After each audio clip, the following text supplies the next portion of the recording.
How's it going, everybody? It's Pilot Family. We're back with another FPL live stream, and if you're watching this over on YouTube and the VOD goes out, you can watch these over on Twitch live and exclusive. There's usually a link in the About section on Twitch, as well as in the description on YouTube, as well as a pinned comment to let you know when the next live streams are. But today, we're going to talk about the Game Week 6 preview this time, which is going to take a look at Game Week 5, how it went for me. It was fantastic, spoiler alert, and a look ahead to the upcoming Game Week in Game Week 6. Title of the stream, Sarr Brace. He got me a brace after bringing him in last week. Didn't get much last week, but got us 15 points, so we're very, very happy about that. And I know there's going to be some bad scores this week because there's all kinds of bench substitutions coming in. You know, people getting donuts across the board, -1s if you're Digne. You know, a whole bunch of craziness went on this week. So without further ado, let's talk about our partners for this year with Fantasy Football Scout. So, if you haven't heard about Fantasy Football Scout, they have a preseason offer that has since expired, which allows you to save 20% off your membership. However, you can still get access to it, and you still get the same number of tools over on this side here, as well as Opta-driven tables that allow you to accumulate like stats and put them in various different formats and see all the Publix ones as well. So a bunch of different things you can do on Fantasy Football Scout with heat maps as well. It's just a fantastic tool. During the preseason, it's £20, but I think it's $24.99 when you buy it during the regular when it's not have the discount. So basically during the Premier League season. So, but it's still worth it. You don't miss out on anything. You can still get it. Use the link in the About section, or if you're watching this over on YouTube and it's the VOD, it's a link down in the description below. So make sure to check that out. Without further ado, now let's take a look at how the team did in Game Week 5. Right, so that is the team up on the screen. 74 points, which is not something I was thinking going into this week. I saw Ayling's 2 points. I saw, a bunch of different things not going around. I was like, Trent's not starting. This is going to go poorly. Liverpool could have conceded in the first few minutes. I was like, this isn't going good. And then we got a boatload of points. It was great. 74 points. Game week rank of around 571k. A green arrow from 88k to just outside the top 30k. So fantastic stuff. Close to 400 points overall, which is not too shabby after 5 game weeks. We used one transfer last week, and that was to bring in Salah and captain him, which paid off, obviously, because we otherwise would have captained Ronaldo, who would have only got us 6 points, whereas Salah would have gained us 12 points, so a net of 6 there as well. Keeping the faith with Ben Rama paid off. He got himself a quite fortunate goal, but the shot was on target, or looked like it was going to be on target, so they gave him the goal. And then Sarr, who we brought in last week as part of a -4, got us 15 points this week, which is fantastic. Keeping the faith with Tsimikas, not really, but keeping him on our bench paid off. We end up getting 5 points out of him. But Mason Mount, the transfer hasn't been all that great. Him just the 1 point. So yeah, we're just outside the top 30k. We got one free transfer this week. So let's kind of run through each individual player. So Brighton, not too great overall. I mean, Sanchez, did he get a yellow card? He must have got a yellow card. He only conceded 1 goal. Yeah, he must have got booked for time wasting or something like that. And Veltman got booked as well. So, again, just the 1 point between them two. Brighton overall playing very, quite well. I believe they're actually 4th at the moment, which is crazy to think about. So their XG stats are kind of helping them out now. The defense wasn't that great, all things considered. Tsimikas was actually our highest scorer with 5 points. Originally, our team had Alexander-Arnold in the team, but he was subbed out for Tsimikas, who was first on our bench. And that was the direct swap that we could have there. So Trent came out, Tsimikas came in. We would have still got the clean sheet had Trent played, because, and assuming he completed 60 minutes, because Liverpool ended up keeping a clean sheet anyway. So probably about equal there. But Tsimikas and Trent playing would have been great. He was scheduled to start, and he just didn't feel well, so he went home. They said it's not COVID related, and he'll be back most likely for the Brentford fixture on either Saturday or Sunday, whenever it is. I think it's the Saturday, the later kickoff, 5:30 kickoff, UK time. Then a couple of twos. Shaw conceding to West Ham. Could have potentially conceded a second goal with the noble penalty being saved by De Gea. Yeah, Shaw's been a bit of an interesting one. I mean, 1-4, 6-5, 2, just the one assist, one clean sheet. Not great, but I think it's passable at the moment. We would like to see a bit more from him as well. And United to start, scoring some of these set pieces that, the deliveries in the box have been, quite good. I mean, Harry Maguire put one just completely wide. So we have to see, these sorts of things come to fruition. Defensively, United set pieces have been a lot better, because we haven't conceded one in 540 minutes, knock on wood, obviously. So yeah, United defensively on set pieces are quite good. Offensively, there's still, much to be desired so far. Ayling conceding, I mean, that was kind of expected. I kind of saw St. Maximin dribbling through. I'm like, yeah, this is going to end with him scoring at some point, and he did. Ayling also came off prematurely as well. He played 88 minutes, but normally he wouldn't come off anyway, and he seemed to have had a knock of some kind. Whether it keeps him out of the game on the weekend, I'm not too sure, but we do have Veltman coming in this week because he has Crystal Palace away. If we choose to, hang on to Ayling as an example. So yeah. Hey Mono, how's it going? Glad that you could join us. Everything is going well for me. I hope everything's going well for you. So yeah, and then in midfield we didn't play 5 midfielders, but Gilmore came in because Antonio, who we intentionally left in our lineup, who was going to be the sub for Simicast initially. Obviously, he didn't play either, but we didn't know Trent was going to play either. And Gilmore came in and got us 3 points. Mason Mount getting hooked at halftime, not playing in the previous game before that. It's a bit worrying. Hopefully, he's going to stay in the lineup versus City, so we can at least get something out of him. But if not, he could be on the chopping block on the wild card as well. So we're definitely going to hang on to him until then, because we just have to, hope. Knock my leg up against the underside of the desk here. Kind of hurt a little bit, but we move. Yeah, we're going to have to just kind of keep him. We're just going to have to kind of keep him. Loving your rank, great score. Yeah, I mean, ranks, you don't really need to worry about rank so much. Obviously, my rank is very good, much better than what it was last season. I think you're going to want to be looking to be definitely inside the top million by the time game week 8 rolls around. Probably that's kind of like the benchmark. I want to say if you want to have a really good season or push on for a good season, the fact that we're so far into the top million right now is fantastic. But we just have to keep making good decisions, good informed decision using Fantasy Football Scout, and hopefully we can get the rough of the green, or as Steve Bruce would say, and hopefully we can have even better scores than the ones we had today, or not today, but this week. On 102k, that's perfectly fine too. I think that's a great place to be. If you're in and around the 100k mark come game week 10 to 12, I think you're looking very good, and you're going to be pushing on, and you're going to be looking to see if you can get top 10k, I think. So yeah. Yeah, continuing on with the midfield, I mean, Sarr getting a brace. One of his goals was fortunate. The other one was a well-taken goal. And he seems to be the guy. I mean, Watford haven't got a penalty as of yet, so we'll yet to see if he's on them. But he's also gone up in price as well, which is fantastic for us as well.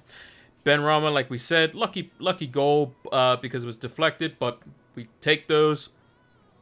I believe they end up with max bonus points too, which is pretty crazy. Just scoring just the one goal. And then, West Ham played really good. That's the thing. West Ham played good enough to potentially get a point. I mean, the foul on Soucek from Wan-Bissaka could have been a penalty. Both of Ronaldo's could have been a penalty. I mean, the one that was crossed in and he kind of was pulled a little bit on the cross one. I don't think that would have been a penalty, but the other two were definitely claims for it. So there could have been quite a few penalties in that game, to be honest. You're going to try to get Chelsea pre-Game Week 7 or hold off and use the wild card in 8. Well, I'm going to use the wild card in Game Week 8, but I think my Game Week 7 transfer is going to be geared towards a Chelsea player most certainly, so that I at least have a couple in Game Week 7. most likely a defender. We'll talk about that more when we get to the transfer section. But I think I mentioned it a few times. Yeah, that's kind of what we're gearing towards. Come game week 7, and then game week 8 we can shuffle. Like if Mount doesn't look like he's going to be the player that ticks along and gets what he needs to get, then we can take him out and go double Chelsea defense with Lukaku or something like that, which I think is probably the route I'm going to go. But we'll wait and see on that front. And then Salah, getting himself a goal and an assist. Again, Salah, the only time he blanked was when we actually captained him against Burnley. But otherwise than that, he's been hitting 4 goals, 3 assists already on the season, fantasy-wise. So yeah, fantastic stuff. And he's going to be going nowhere anytime soon. The fact that we got rid of him and he got a goal in each of the games that we did get rid of him to try to get Son wasn't ideal. But overall, I think the points kind of mathed it out because Salah ended up getting me 18, but Ronaldo got a boatload when we captained him, which was the main kind of reasoning before we got Salah. Bruno still matched him in the game where he got 8, and Son matched him in game week 3 as well. So we end up going even on that front anyway. So, and then Ronaldo and Ings 4 returns in 5. 2 goals, 2 assists. I'm half tempted to potentially keep him versus United. United seem to be giving up like a random goal a game, and if there's anyone that's going to score, it's going to probably be him, maybe Watkins as well. We just have to see kind of what formation they go with. Probably the 3-5-2, if I had to guess. And then the fixtures afterwards look pretty darn good. I mean, Spurs looked very weak to Crystal Palace. Wolves, I'm not convinced by. Arsenal, I'm not convinced by, even though they've gotten 2 1-0 wins. West Ham are potentially leaky at the back. Southampton, Brighton, Crystal Palace. I mean, those are teams that should, Aston Villa should be looking to beat. So maybe we hang on to Ings and we just kind of keep him for the time being. Maybe he's a 2-pointer waiting to happen this coming game week, and we look to address other issues. But yeah, maybe we work around it and see how things kind of pan out. Am I going to be bringing in potentially a Chelsea player? Come. This game week versus Man City, probably not. Especially not a defender. But maybe we can save a transfer. Maybe we just hang on to Ings and maybe we see what Bamford looks like if he plays in the Carabao Cup. If Leeds just don't look great and they don't look like they're scoring very many goals, maybe I just keep Ings and then just hope that Leeds don't continue to do. Go on an attacking spree. I mean, they are versus West Ham, so maybe I can kind of hold off on it, and then maybe on game week 7 I can look to potentially get rid of Ings. West Ham at home, Man United away. I mean, they're both very tough fixtures. We saw how even-ish the game was for the most part. In terms of interplay between the two teams. So yeah, maybe one to watch. And then Ronaldo getting his goal. I mean, Ronaldo's just Thanos. He's just the picture of Thanos with his fingers snapping is just "I am inevitable." The meme that was being used for Bruno last season. It's just every time he puts on a United shirt, he goes to play in the Premier League. You're gonna hear that at some point during the game. So, although I don't think he ended up doing his celebration because it was an equalizer goal and they got the ball back and were like, let's go score again. Yeah, Ronaldo just seems to be inevitable. So yeah, it's going to be hard to get rid of him in game week 8. But the fixtures would suggest from game week 8 onwards that it is going to be difficult for him to score. Now, am I going to be someone who hangs on to Ronaldo or gets Ronaldo back game week 15 onwards, or am I going to be somebody who gets him back from game week 12 onwards? Because if you look at Chelsea's kind of fixtures, Leicester away and Watford away, and then they play each other. And then Ronaldo has Watford away. They then play Chelsea, and then they play Arsenal. So it's a matter of who do you think Ronaldo? Do you think Ronaldo's going to score more goals versus Arsenal, or do you think Lukaku's going to score more goals versus Leicester? Me personally, I think I'll take Ronaldo because Ronaldo tends to destroy Arsenal when he does play them. Famous 8-2 where he scored a crazy free kick past Almunia in the old blue jersey. I actually have one of them in my closet with Ronaldo 7 on the back of it. The infamous AIG jersey. But yeah, so that was our team, 74 points. So looking great. Let's bring up our tweet that we put out for our predictions. I don't think I did well this week on the predictions, if I remember correctly. there's the tweet itself there.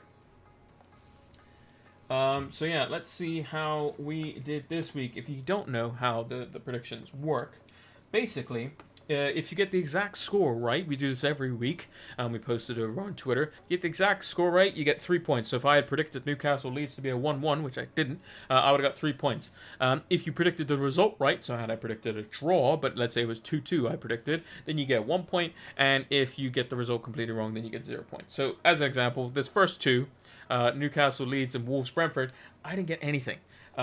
But looking back at the last few game weeks, 9 points, 11 points, 10 points, 11 points, that's actually quite high. Because what we typically want to do is we want to get over 50% results right, so that's 5 results, and then an exact score right, which is 3 points, so a total of 8. So if we're doing more than 8, then we're looking okay.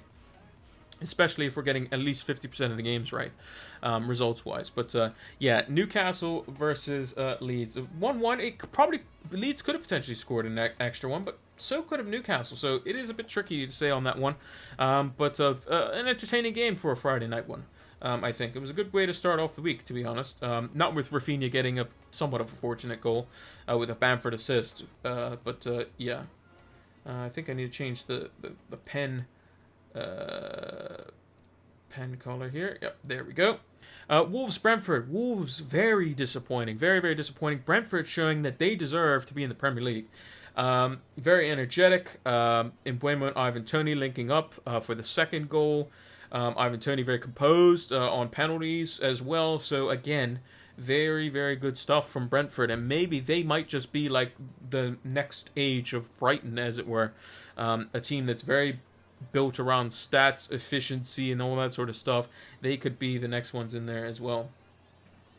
I'm sick that I sold Toney. I mean, don't worry. A lot of managers did. 1 week too soon. Yeah, it is unfortunate. I mean, the next set of fixtures for them, they have, Liverpool, which isn't great. Then they have West Ham. Then they have Chelsea. So it's not ideal. But yeah, 1 week potentially too soon. But if you jumped on the likes of Ronaldo or Salah or Lukaku or something like that, it's understandable. I think it would have been a fair trade anyway. You'll probably get more out of them long term. Yeah. So it is what it is. Burnley versus Arsenal. Now I predicted a draw. Burnley could have potentially got something. But Arsenal getting the free kick, defensively solid. Tomiyasu looks fantastic. Ben White and Gabriel striking up a good partnership. Tierney, if he can stay fit, is very effective on that left-hand side. And Aubameyang, if they can get him scoring some goals, they'll be good. But yeah, 0 for 3 so far. It was the save point 2 on Bamford. Yeah, well, yeah, that too. That value, I mean, some players it could have been 0.3 depending on who you got as well. Liverpool versus Crystal Palace. We got the score exactly right, 3-0. Salah getting 1, Mane getting 1, and I believe it was Naby Keita. He was even surprised that he got 1. But yeah, the correct score right there. So we get 3 points for that one. So make up for the other 3 that we didn't get right. Any opinions on Ramsdale? I think you're going to have to kind of wait and see. If Ramsdale plays 4 or 5 games in a row in the Premier League, then you're looking like you could probably bring him in. 4.5 million, I think, is a misstep by FPL, to be honest, because he could be Arsenal's permanent starter, because Leno, I think, is on his last year of his contract, and I don't think Arsenal are looking to renew, so that could be one to watch, I think. That could definitely be one to watch. There was rumors that he was supposed to be coming back in this week because it is the North London derby. That's Leno. So if Ramsdale starts, then I would say potentially he could be in a few wildcard teams. Maybe as a rotational goalkeeper as well.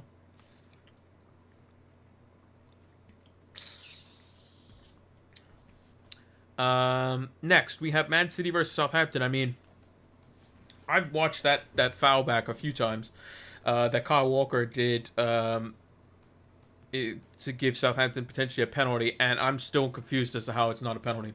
Much like the Ronaldo one with Soufal, I think maybe the Zuma one was a bit on the softer side. Ronaldo looks to be going down before he's getting, before the contact's coming, but it's still kind of an obstruction what Zuma's doing because he's nowhere near the ball. The Soufal one's definitely stonewall for me, and this one I think was stonewall as well. Not sure how they didn't get a penalty, and City are lucky to come away with 1 point because they couldn't, only 1 shot on target. They're just not creating They're not creating opportunities to where they can get good quality shots on goal. They have a lot of possession, and they might have a lot of very small half chances, but nothing really concrete. So no points there either. Watford, I predicted 2-1 over Norwich. They took it one step further. Sarr getting a brace at 3-1. So we get the 1 point there. Villa versus Everton. I thought this was going to be a close game, but no Richarlison, no Calvert-Lewin, no nothing. And Villa ends up winning it 3-0 very convincingly. Leon Bailey having a very good cameo before he got taken off afterwards because it looked like he strained his thigh or something. So nothing doing there. Same with the Brighton Leicester game.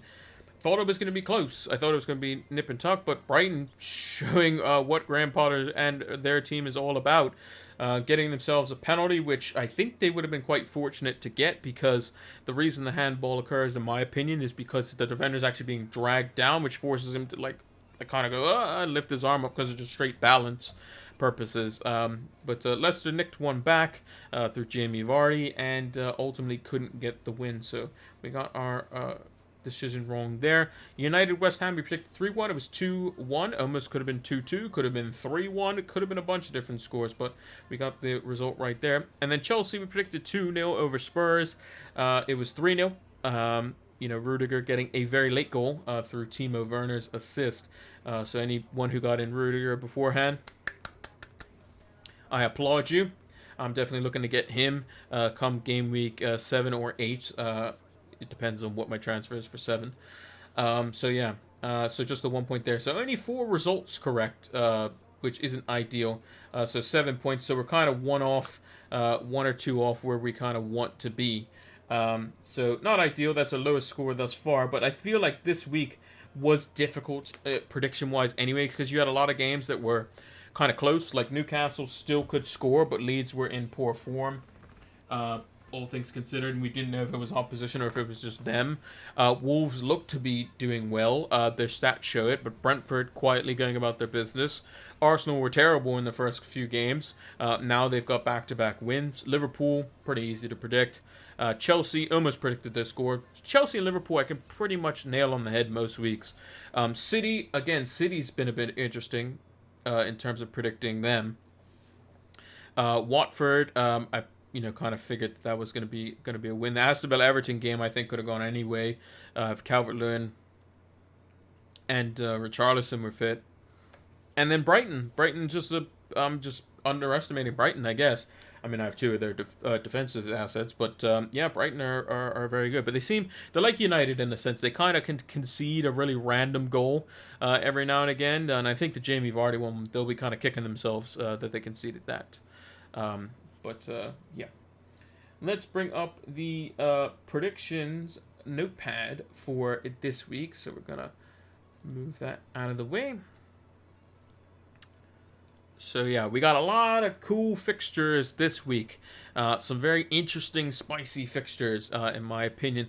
And a couple of bangers to start off the week in game week 6. It's a Saturday deadline, so the deadline stream will be, as per normal, 1 hour before the FPL deadline. So we would be up at 5 a.m. EST as per usual. But they moved the United Villa game to... excuse me.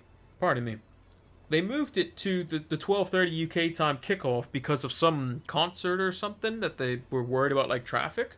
So it's really weird that I'm going to be watching United versus Aston Villa and Chelsea Man City is going to be on at the same time. It's very rare that you see something like this. So potentially a dual monitor setup might have to go up for me this Saturday. I might just have to watch both games on my 2 screens that I have here. Chelsea Man City. I personally think that Chelsea are in much better form than Man City. They can score goals when they need to. And I think Chelsea will quietly go about the business. I'm going to predict a 1-0 victory for Chelsea. I don't see City scoring. You can't score versus Southampton at home. You definitely ain't scoring versus Chelsea. Whether Mendy's back or not, I just think that their defense is too rock solid. They were a bit ropey in the beginning of the last 2 games that they've played. Versus Villa, versus Spurs, but they've been there before and they know how to basically control the game from there. And Tuchel's halftime adjustments in both games with substitutions uh, changed the game completely. One of them was a bit more obvious than the other one. So in the Aston Villa game, Saul just wasn't up to the pace. So he took him off, brought on Jorginho, controlled things, got the tempo, and then bang, Aston Villa knocked him out of there.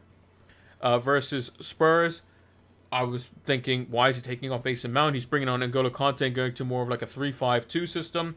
He just basically took the control of the midfield. Dele Alli couldn't get on the ball, and they just struggled really to get the ball to Kane, get the ball to Son on a consistent basis in the second half, and then again, bang, out of there. So, yeah, I think Chelsea will win this game 1-0, and I think that will firmly cement them as potential as the ones to beat for the title between them and Liverpool. Because Chelsea, if you look at their fixtures that they played, I mean, if you look at them, Crystal Palace, Arsenal, Liverpool, Aston Villa, Spurs, City. This is supposed to be their difficult run. Now imagine what they're going to do to teams on the easy run. That's where they're going to be really tested to see if they can, get the points. We thought, but they're just beating everybody basically. They would have been very happy in that Liverpool game coming away with just with a point with the red card situation. So, yeah, 1-0 I think is what Chelsea's gonna do to Man City, especially at home this weekend. Win at home. Get at least a point away from home. That's what your goal is against the Big Six, as it were. Man United versus Villa, I think this should be a comfortable win for Manchester United. I think Aston Villa's defense is something that they need to worry about. Emi Martinez is fine. I think the midfield battle is a situation where United will have to try to bypass it. They're not going to be able to control that midfield. McGinn, Douglas Luiz, I mean, you saw what they did to the likes of Chelsea's midfield, even when they had Kovacic in there. They just kind of, if you dilly-dally on the ball, you're getting swept aside. McGinn's taking it. Douglas Luiz is taking it. The only thing I think with Villa, with this new system that they have, is yes, they have real good control in the midfield. They have more security at the back. I just don't think that their fullbacks, their wingbacks in particular, are as equal on both sides. So I think that Cash flies forward and is very threatening, whereas Target's not. So if you can kind of cheat a little bit on Target's side because he is susceptible defensively, that's also going to be Tyrone Mings' side, who has a mistake in him as well. I think United could potentially exploit that, especially if Jaden Sancho plays on that right-hand side. A little bit of a spoiler for the differentials this week. So yeah, I think United will win this game. I'm going to go 2-1. I think Villa probably get a goal from something, a mistake or clinical finish by Danny Ings. But yeah, I ultimately think, United will win the game. Everton versus Norwich. Now, I mean, if you're Everton, you got to be winning this game. You got to be bouncing back.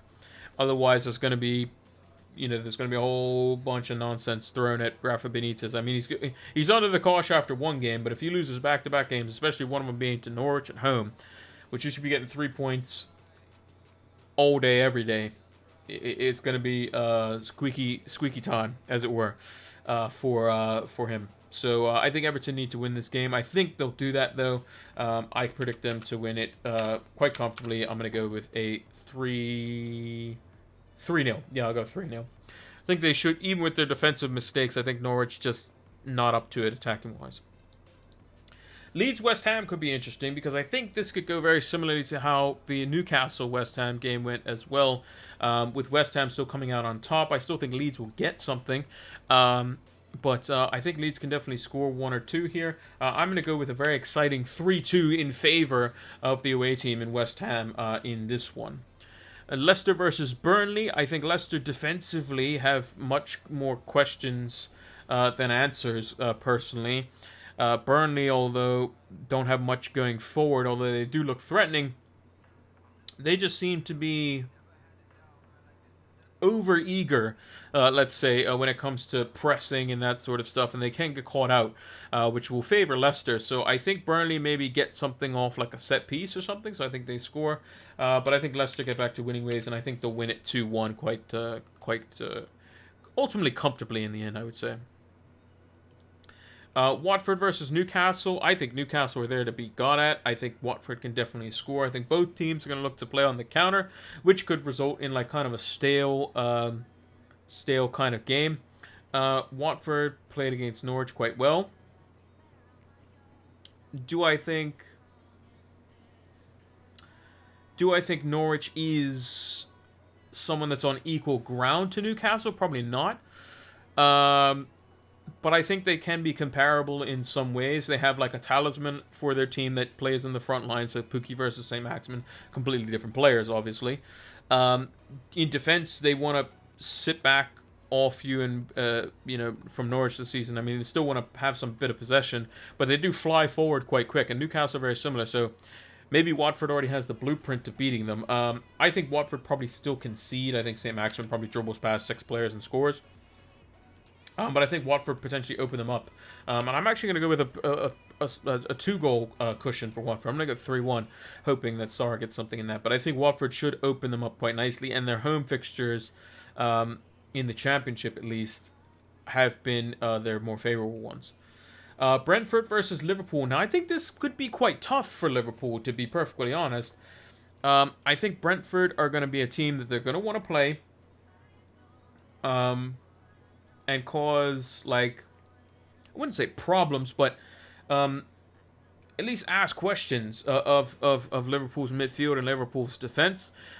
In the past, obviously, Liverpool's defense has been, quite astute. Van Dijk's in there. If Van Dijk starts, I think they should have no issues. But I think it's probably the scorelines may not necessarily reflect a symbol of how good Brentford played. So, like United versus West Ham, as an example. United won 2-1. But West Ham definitely played quite well. There's no, kind of, they may have been like, oh, we're a bit unfortunate with the goal that, that United scored first with Ronaldo's goal because it bounced out of Fabianski's hands. Second goal was a wonder strike by Jesse Lingard.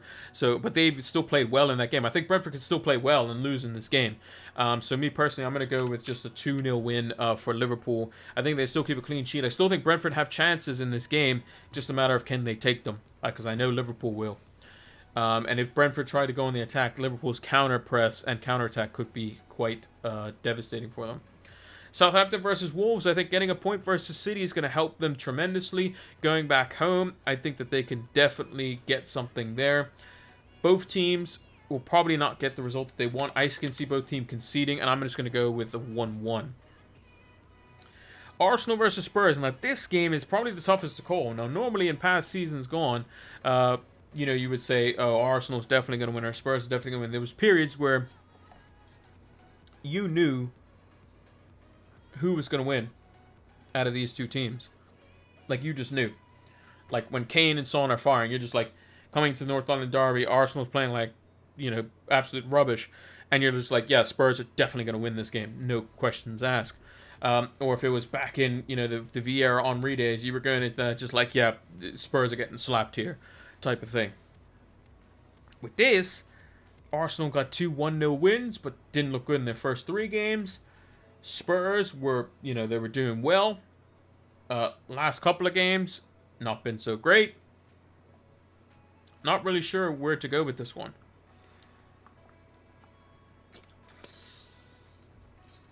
If I had to guess which team was more likely to keep a clean sheet, probably Arsenal, just based on their last couple of games. But I mean, in the last times they played against, quality opposition in terms of the players on the pitch, they had real issues. So I think personally, it's probably going to be a draw. I don't think a very high scoring draw. I think maybe Spurs get one early and then Arsenal nick one a little bit later, and then it's just kind of a not really a result that both teams don't want, to be honest. Would you hold Benrahma? I would definitely hold Benrahma. Hold him in until Game Week 7, and if you're wildcarding Game Week 8, or at that point, you can get rid of him. That's when I plan to do so anyway. And then lastly, Crystal Palace versus Brighton. This is a very interesting game. Two very positive-minded, very front-foot managers with Patrick Vieira and Graham Potter. I think Palace's win over Spurs was very good. I think that the 3-0 defeat to Liverpool. I mean, there's no shame in that. Personally, I think that they still played a part in potentially getting an early goal there. So, not really nothing they can, kind of be disappointed about. Ugh, excuse me. Yeah. So I think it could be quite interesting between these two. I think it could be again a very close affair. And I'm actually gonna slightly favor the home team here. I think that Crystal Palace maybe nick it. I'm gonna go with a 2-1. I know Brighton have been playing well. And they've got like 4 wins out of 5 or whatever it is. But I think this would be just the type of game where Brighton are like, yeah, we're doing well. We just beat Leicester. Yeah, we're doing good. And then they go up against Palace, and then they just lose concentration for a little bit, and then they drop points. So I think I'm going to go with Palace 2-1 win. That's going to be my Maverick pick kind of for the week prediction-wise. Holding shots as a must. Greenwood 1 more week. Maybe dump Ayling out. Any suggestions? If you can get the money to a Chelsea defender, probably go there. Personally. Otherwise than that,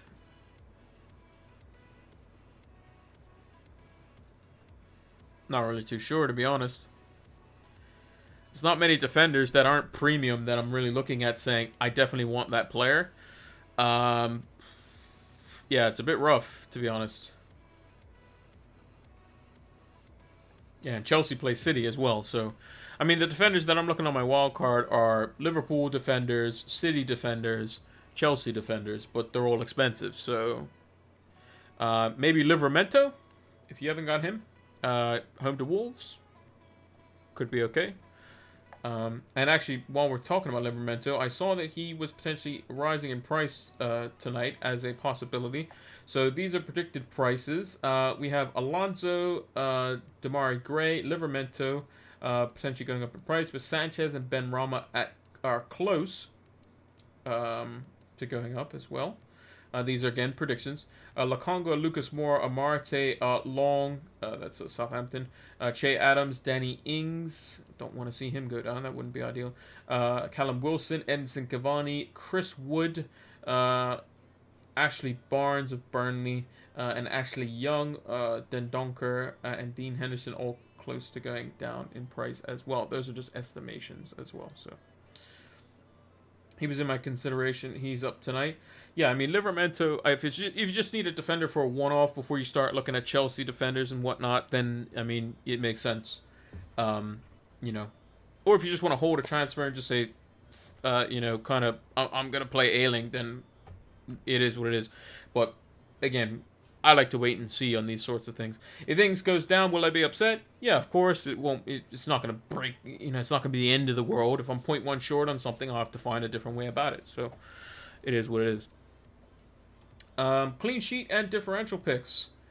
A clean sheet this week. Chelsea. Just back the guys who are getting clean sheets for fun. They're against City. Don't care. I think they're going to keep a clean sheet this week. So that's what I've gone for. It seems pretty counterintuitive because you could probably be like, oh, well, Everton's probably a free clean sheet. Liverpool's probably a free clean sheet. Maybe Brighton or Palace get a clean sheet. Maybe Watford gets a clean sheet. Maybe Leicester gets a clean sheet. I'm going to go with the toughest one. Chelsea versus City. Chelsea's keeping a clean sheet. Yeah. Differential pick and goal. Asmir Begovic, funnily enough, he's in my team as a 4 million goalkeeper, and he started because Jordan Pickford's going to be out till including game week 8, I think. I'll have to double check on that. Let me go to here. He's back. Oh no, he'll be back in game week 8. So the Norwich at home fixture, if you need a 4.0 goalkeeper, you're on a wild card or something like that, I'm considering playing him over Sanchez because Sanchez has Palace away, which, I'm gonna probably play Veltman. Do I want the double up there? Maybe, not really. Maybe kind of spread my luck around, as it were. We'll see. Yeah, Asmir Begovic, not too bad, I think. In defense, Kurt Zuma, 1% owned as well. Versus Leeds. Leeds are a team that aren't very good at stopping set-piece goals. And Zuma is probably one of the best. I mean, the amount of crosses that him and Ogbonna blocked, that it was a sure goal because Ronaldo, was immense. There was a couple I remember where the ball is coming in. It's literally Ronaldo going like this or like swinging his foot, and they're just like clear, and yeah, it's he can be quite good for them, especially with Cresswell's delivery. It could be immense for them. You gonna try to fit in Ron and Lukaku in the wild card? No, I think I'll have Lukaku instead of Ronaldo and just get Ronaldo back in 12. That's the way I'm gonna do it. I think that was the plan all along, really. Then in midfield, differential pick that I've gone for is Jaden Sancho. Actually, Jaden Sancho, I think this is the type of game where I think he could do well. He's going to go up against the likes of Matt Targett, who isn't the greatest defender. Tyrone Mings isn't the greatest, defender against tricky players. And I think his confidence is growing and growing. He hasn't got a goal or an assist, but you can see that there are signs there that he's like, I'm finally getting into positions here. I can see where my teammates are now. Players that are creators take more time to build into the team, like Grealish. His first couple of games weren't ideal, but Grealish can kind of do things on his own in a sense, where Sancho is kind of, Ronaldo's kind of here. I kind of got to give him the ball, or, Bruno's here. Kind of got to give him the ball type of thing. So I think he could do well this week. And then lastly, if I can get it to go... Can I get this to go down? How do I make this? Didn't make the notepad big enough. There we go. Is Rondon from Everton versus Norwich at home. 0.1% own. I believe he is not much expensive at all. Let me go to Everton. It's just 6 million. 0.1%. If you're looking for a punt before you wildcard in 7, that could be it, personally. So maybe Rondon is the way to go. I mean, he might even be someone I bring in potentially, just as a 1 week a 1 week punt versus Norwich. Maybe he gets something, and yeah, we'll see. Could be good. Danny Ings has Man United away. Would I want to play Rondon versus Man United away if Calvert-Lewin's back? Probably not. I mean, Calvert-Lewin's back when? He'll be back for Man United away, so yeah, maybe just the one game for Rondon. But yeah, we'll see. Could be an interesting differential pick. So yeah, could be interesting. There's a lot of different ways teams are starting to branch off now as well, so yeah, that's going to do it for the clean sheet and differential picks. So we'll post those over on Twitter, as we normally do. And I'm actually going to post them in the YouTube community section now as well. So if you want to take a look at those, you can check them out after the stream. So yeah, this is the team as it currently stands. So I'm half tempted to play Begovic over Sanchez now for Norwich at home. Although Everton they've looked awful in that last game versus Aston Villa, but maybe it's just one of those games where they kind of were just a bit all over the place. Is Richarlison going to be back? When's Richarlison back? 17th, so he's not back until West Ham, so maybe they struggle a little bit, but yeah, we'll have to see what Rafa Benitez says, because it might be a place to go. But we have Sanchez in there for now with Veltman on the double up. Trent Alexander-Arnold, he should be back versus Brentford away. Luke Shaw's in there as well, hopefully getting a clean sheet, maybe not. You're going to look at KDB. We're monitoring the situation because apparently he's still not 100%, so still monitoring it. Maybe, but he's going to have to replace Salah if there is one to be replaced. And I'm not going to not have Lukaku, so it's going to be difficult to get 3 of those guys in. So I think Fernandes and KDB are going to be players that normally they would be 12 million based on what they've done in the past. but I think eventually they'll kind of be like the 10 million, 10.5 million kind of guys, because Fernandes isn't going to be on penalties. De Bruyne is probably not going to be on penalties. And that's kind of their main drive on how they got a lot of points. So I think potentially like next season when you see the price go down, almost certainly Son at 10 million is probably going to be much better value or thereabouts. So we'll have to see how that kind of plays out.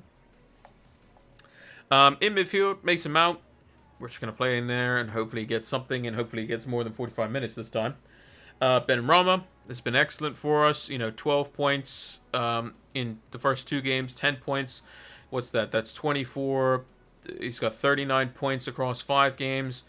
That's over 7 points a game. I mean, it's a great return from a 6 million midfielder.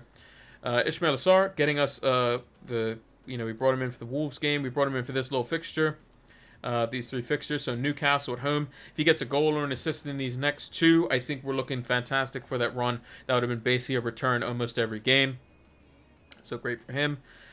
Ings, Man United away. He might be a transfer this week. We'll see on how that goes. Antonio, back from suspension. I expect him to do well in these next 2 before we wildcard him out, almost certainly.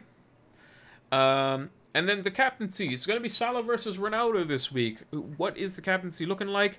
Again, is Ronaldo going to be doing this? We don't know. Is Salah going to be scoring as normal? Probably will. I think this could be one of those weeks where we see both Ronaldo and Salah both over 100% effective ownership. And it's just going to be a matter of which one you go for. If one bangs and one doesn't, you could see yourself with a big red arrow. If one bangs and one doesn't, you get it right, you could see yourself with a nice green arrow. So, yeah. As a United fan, probably going to back Ronaldo, but more importantly, back the home fixture. I think the home fixture is kind of the main importance of this. If we look at just like Liverpool as an example, Liverpool versus Norwich, there were points in the game where they kind of struggled a little bit early on, but ultimately got the win. At home versus Burnley, Burnley had no chance. Chelsea at home, Chelsea's obviously good opposition. Leeds away, it was a bit free-flowing initially, but ultimately got the win. Crystal Palace at home. So the only time they've kind of looked a bit kind of wobbly is away from home, in a sense. So I think personally, when it's even on Salah versus Brentford, Ronaldo versus Aston Villa, I think when it's even, you kind of got to go with just the home fixture, in my opinion. So I'm going to be going Ronaldo this game week, unless if I feel that United's team sheet's not going to look as good, or or whatever it may be.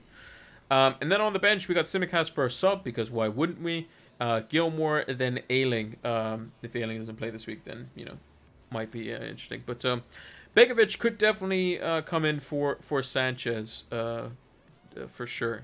But that's one to kind of monitor. But now, getting to our transfer, like I said, it could be Ings this week. I have 0.8 million in the bank, so I can't go from one of my cheaper defenders to a Chelsea defender, even if I wanted to. I could also easily just bank the transfer this week and see what else we need to do going into next week. So that could be one to watch as well. We could also easily go from Ings to Bamford as well, or Ings to Jimenez. I'd earmarked this to see who did better, Bamford or Jimenez. Both of them didn't really impress me that much, so it is interesting. Foster or Sanchez this week. How long is Bachmann actually out for? Bachmann's not flagged at the moment, so Bachmann might be back. No pun intended there.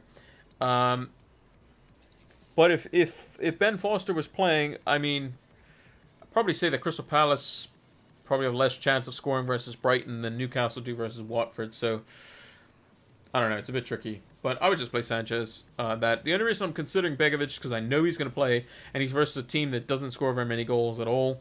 Although I'm going to say Western. Everton. Not sure why I was thinking Western. Everton haven't been great defensively, so it is a bit of a kind of a hit or miss there. So yeah, let's say our transfer. This is what we had planned. Bamford would come in for Ings, as he's gone back up in price to his 8 million, and then we would take out the likes of Trent, and we would bring in a Chelsea defender. I'll just say, Rudiger as an example. Trent would be playing against Man City. If we felt that Man City wasn't going to score, then maybe we keep Trent, and then we go for somebody else. But we'll see. We'll see kind of how it plays out. But if we do go for Rondon as an example, or just a cheaper striker, Timu Pukki has Burnley away. That could be an option there. But like a cheap striker, we go for Rondon, hypothetically.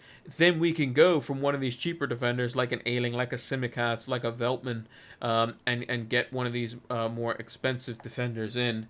And we could bring in the likes of Rudiger, and then we could just play four at the back if we don't feel that Rondon is going to play versus United and DCL is going to come back in. We'll just go 4-4-2.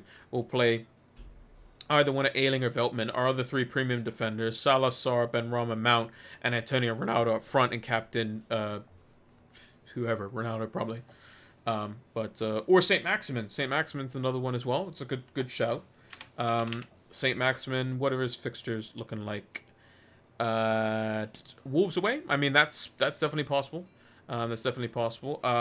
When is Wilson back? We don't know. But if he's maybe looking like he's coming back the following game week, which is why I'm half tempted to kind of just let it be at the moment and just wait until game week 7, and then we could do something wacky maybe, and then we can wild card it away. That could be something as well. Dennis is another option. To double up with Sarr and Dennis could be good. So yeah, it could be interesting. Could definitely be interesting. But going with a cheaper striker could open up our options a lot more than what it normally would. The only thing is that we don't want to have a player. I mean, Rondon's so low owned that he's not going to go down in price because he came into the game late. So yeah, it would take a lot longer for him to go down in price anyway. So yeah, that's kind of what we're looking at. Maybe a cheap striker and then get a Chelsea defender, or we just save or do whatever. But then the wild card would probably look something. We would go. I'm half tempted to just go Emi Martinez. To be honest, I mean, yeah, he could be. We'll have to see what his situation is with the international breaks. If there's any kind of situation about that. If he's able to kind of come and go from the international breaks normally, because he would be fantastic, I think. His fixtures till game week 13 are great, but he has to kind of bypass two international breaks in order for him to be okay. Dennis would be good on a wild card for the two boys up top. I mean, yeah, it's possible. It's definitely possible. On a wild card, Watford's fixtures aren't great, though. But as a cheap alternative just to have on your bench, you could just keep him, yeah. Downgrade TA to Rudiger. That was also an option, yeah. You feel it's more advisable to stay template earlier on in the season? I think so. You have one or two differentials in cheaper price points. This is what I learned last season, mainly. You have one or two cheap differentials, like Mason Mount's not necessarily standard. Sarr is not necessarily standard. Benrahma is template now, but at the beginning of the season, he wasn't. We went with him, like as an example, over Rafinha. There are things that we can do like that at the beginning of the season. Not a fan of Mount or Chelsea made. Yeah, I mean, looking back on it, it's probably going to be one of my worst decisions that I've made. But who knows? He might get something. We're going to keep him till 7. We're not going to transfer him out, and then we'll change him up. Later on. And Grealish more nailed and more minutes. Yeah, in hindsight, probably Grealish maybe made more sense. Maybe Torres. But went for Mason Mount just because Chelsea. I knew that Game Week 7 fixture, I could have something going into it. But yeah, in defense, we'd get rid of these three here. We'd probably have Reece James, assuming he's nailed on. we'd probably have Cancelo, Livramento, Sarr would go, Benrahma would go, Gilmore would probably stay, Mount would go, Ronaldo would go for Lukaku.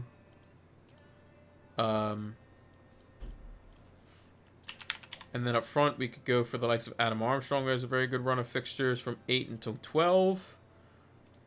And it's just a cheap forward, a very good cheap forward. Bamford would be somebody we could look at as well. In midfield, I want a City midfielder, so whether that's Grealish, whether that's Torres, something like that. I'm also half tempted to just do this as well.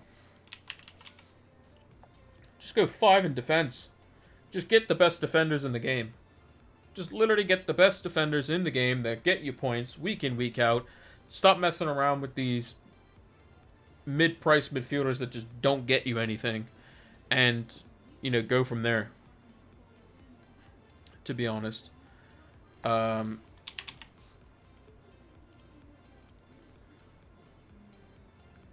only thing is I'll have to change out something here. Grealish... Probably couldn't do Grealish. Would have to do, like, Torres or something. Torres, 5-6 midfielder. And then we can go, like, Gallagher, as an example. That could be something that we would do. Or could do, as an example. I mean, Emi Martinez could also be a cheaper goalkeeper.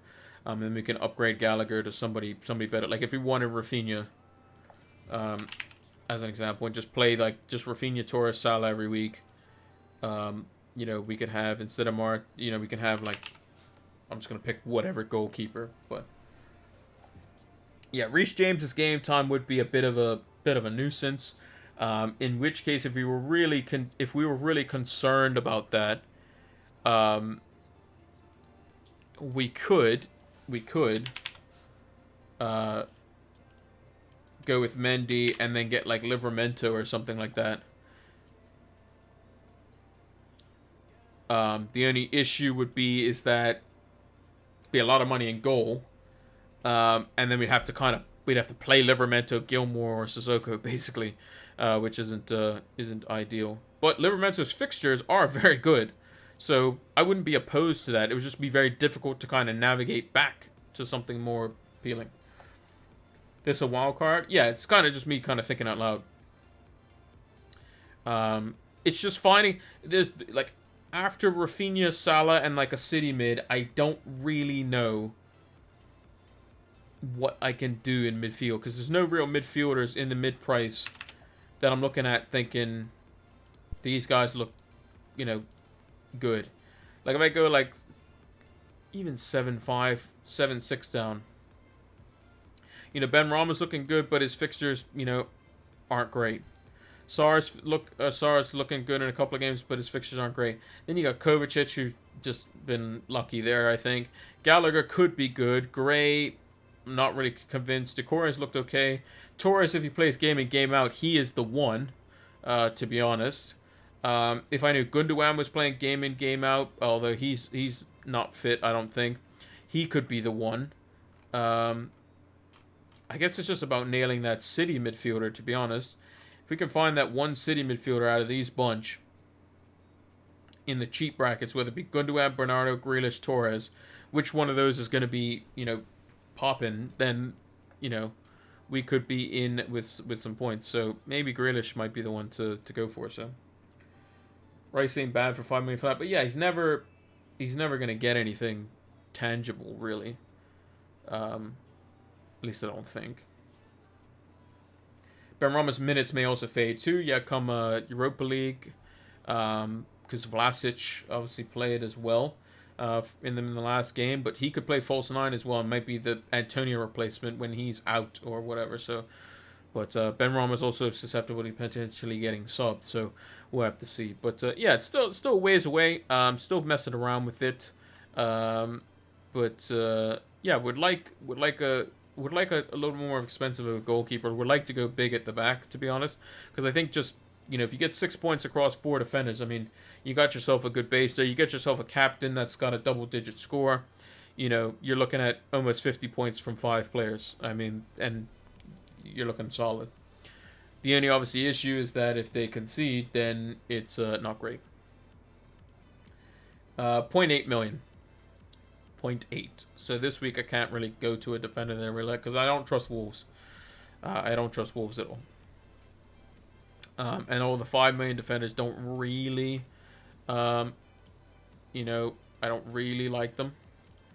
I mean, if we look at just the 5-1s, I mean, Duffy maybe, but do I want a third Brighton defender? Aston Villa definitely don't want this week. Like Christensen I could go for if I think that he's going to, play most minutes. But again, he plays City this week, so again, not ideal. Again, Wolves don't really excite me. Tierney is one that could interest me. But again, it's about staying fit. Ben White maybe is a possibility. He's back at 4-4. Crystal Palace defense, but again, their fixtures are kind of on off. Like one week they have Brighton, the next week they have Leicester and Arsenal. Then they have Newcastle, which is great, but then they have Man City. Maybe in this little spell here, one of their attackers could do well, but then they have a couple of bad fixtures immediately after that as well. So it's a bit tricky. It's a bit tricky with Palace, but I think Livramento for the run, this little run here could be actually a good pick overall. I might justify him as like a 4.5 million defender that you could just kind of play, which would be great because he's probably going to be that price by the time I go to look at him. But yeah, so this is the team as it stands. So we got Sanchez in goal. Maybe that becomes Begovic. We'll see. Trent Alexander-Arnold, Veltman, Shaw, Mount, Benrahma, Sarr. Salah's going to be my vice captain. Ings, Antonio, and Ronaldo captain. Ings potentially as a transfer out this week, but we will see on that front. But just before we go to the big screen, let's talk about Fantasy Football Scout just one more time. So, Fantasy Football Scout, if you haven't heard it, make sure to check it in the About section. Or if you're watching this mod over on YouTube, and it's a link down in the description below. It's going to help elevate your FPL game. Opta-powered stats tables, heat maps, and everything in between to help you get more informed on your FPL picks and help you, like I said, elevate your FPL game. So make sure to check it out. They usually have a preseason offer, which is 20% off. You can still get it during the regular season. It's just slightly more. I think it's £25 for the year. But you can always get the discount if you kind of cancel it after the season's done and then reapply for it in the preseason as per normal. So yeah, without further ado, let's go over to the big screen. Kind of stumbled the words a little bit before. Let's go over to the big screen is what I meant to say. But I kind of went a bit too fast. Almost like my team going fast, green arrows fast, which is what I hope that they're going to do. But yeah, thank you all for watching. Cheers for the stream as always. Keep up the good work. Will do. So yeah, make sure to like, subscribe, comment, share, follow, all that good stuff. Links are all in the About section or in the description below. Our next stream will be the deadline stream, which will be 1 hour before the FPL deadline. That's 5 a.m. EST. There'll be a pinned comment on the YouTube videos as well. And we'll be posting videos every day this week. We got the captaincy video tomorrow. We got the buy, hold, sell edition for Game Week 6 coming up on Wednesday. Transfer radar, so we're going to see what you guys have been bringing in transfer-wise, or all the FPL managers in general, who seems to be the most popular.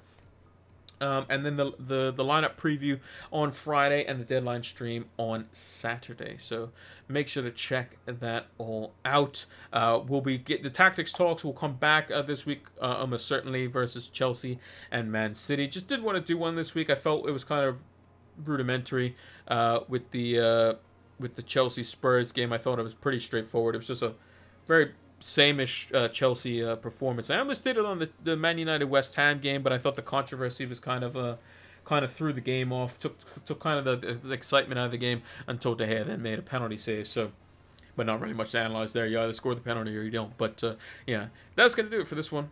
Hope you all enjoyed it, and until the next one, take care.